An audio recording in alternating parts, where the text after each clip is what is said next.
Last week in Heat 7, the boys from Dublin reached their nemesis, and reigning champs Roadblock took on Kilohertz and Onslaught on their way to the series semi-finals. Who'll join them as we hear the roars of Robot Wars?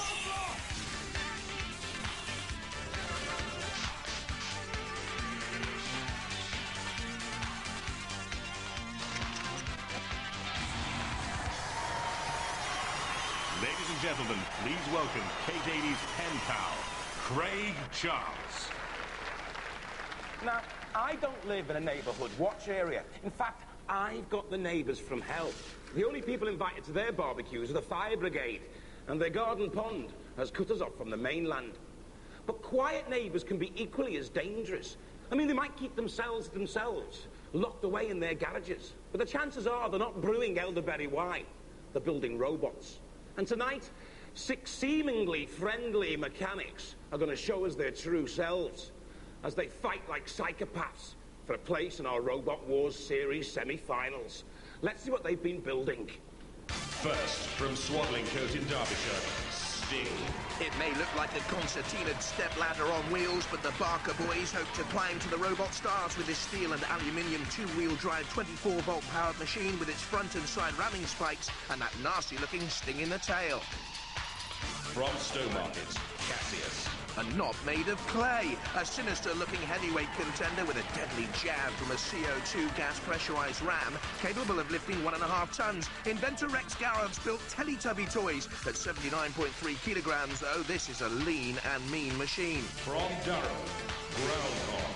4 legs on each corner send the hog strutting its stuff through our war zone. Powered by 2 3.6-volt batteries, the legs can move up and down, and the rear wheels traverse laterally. It has a 0 turning circle and a 12-inch cutting disc at the front. It took 6 weeks to build.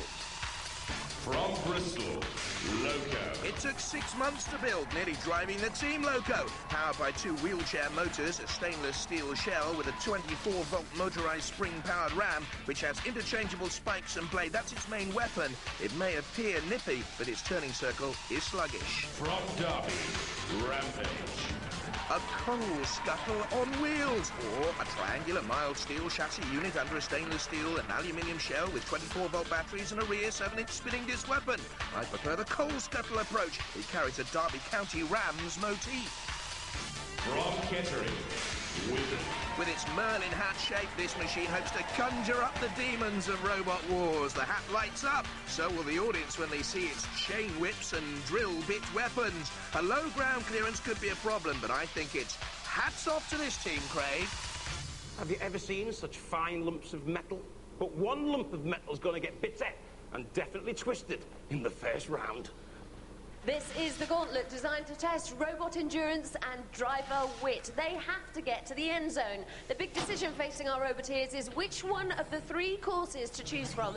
Each one is defended by a ferocious house robot, but this week, the Sentinel also stands guard.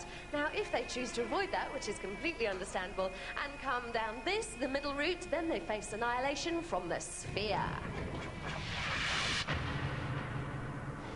Roboteers, stand by.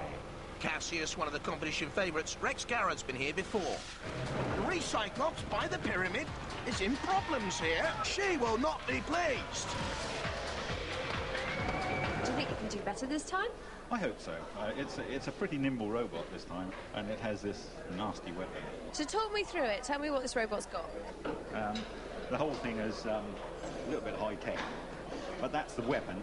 That will lift about 1.5 tons. So this gets underneath something and then pings it up.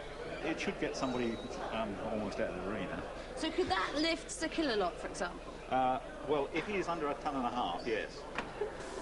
3, 2, 1. Activate. So this wedge-shaped robot then, to the start of the gauntlet.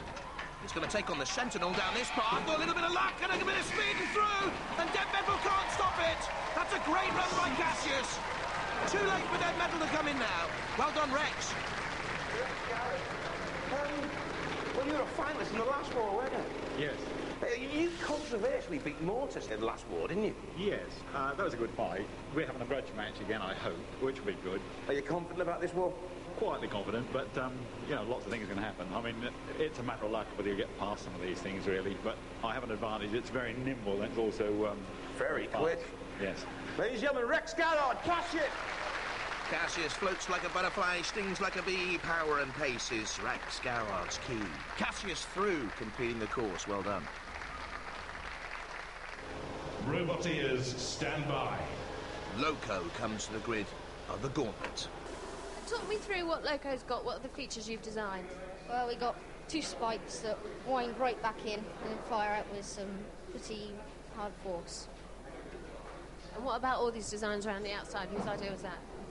Mine and David's. Sort of a ghost train idea, flames, people screaming out the sides. 3, 2, 1. Activate. 13-year-olds Richard Mannion and David Isles then at the controls. Those ghoulish pictures. With imaginations like that, you should see a shrink. Ooh, Dead Metal comes in. They are a little bit sluggish and slow, and Dead Metal all the way to the pit of the Oblivion! And into the pit of Oblivion they go! Have they covered enough ground, though? Around about 10 metres, I'd say. In came Dead Metal. Down, down, deeper and down. 10.4 metres. Should be okay, I think. Roboteers, stand by.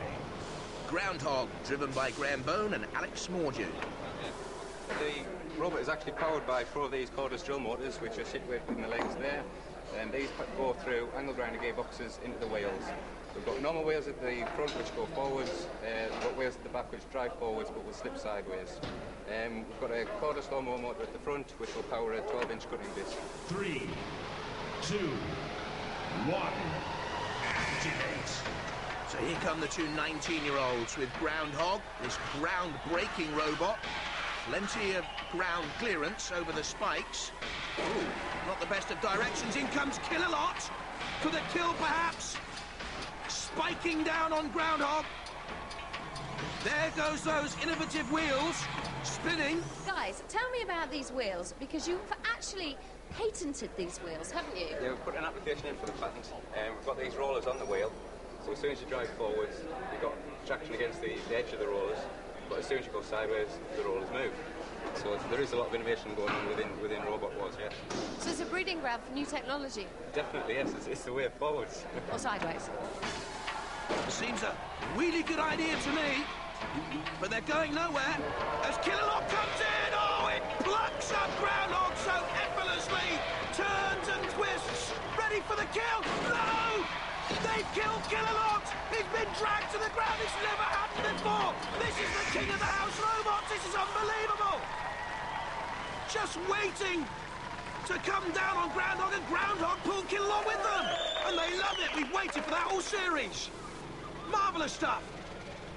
That was pretty stunning, wasn't it? Wasn't too bad. Well, he picked you up and started posing. Yeah, and then he fell over. Yeah, he just lost his balance. So how do you think you're done, though? Because you sort of got stuck at the side of the seesaw, didn't you? We are, but it looks like he's a bit ill there at the moment. He's leaking. He's not letting go of you, though. Have you seen that? No. He's got you for keeps. He has, definitely. Ladies and gentlemen, Groundhog. That big session on the engine oil for Killalot last night was too much. But Groundhog, is that too little at 4.4 metres?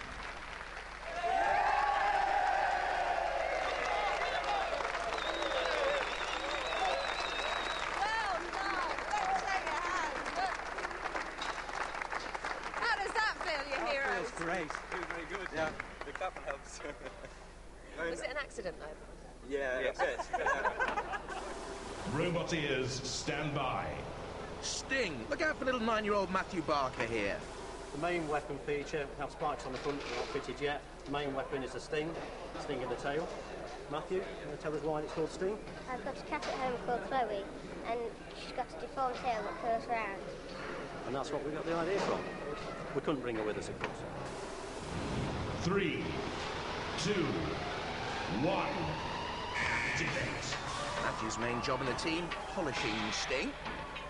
David Barker, his daddy, and Pritchard making up the team. beyond the steel tank trap, and taking on the Sentinel. Swings that mighty prong, well timed. There's Dead Metal though waiting, pushing it back onto the Sentinel. In comes Dead Metal circular saw with that 7mm thick mild steel on the shell. I don't think, oh yes, it is biting in. It is making an effect on that mild steel box section of the chassis, and down into the pit they go eventually. Did create damage there, that circular saw. It's slowly being eased towards the pit. 10.5 metres for Sting. They're through. What's your job on the team? Tactics. Right. And what does that mean exactly? Working out tactics. So, did you work out that you should end up in the pit, or was that not part of your tactics? That's not part of my tactics.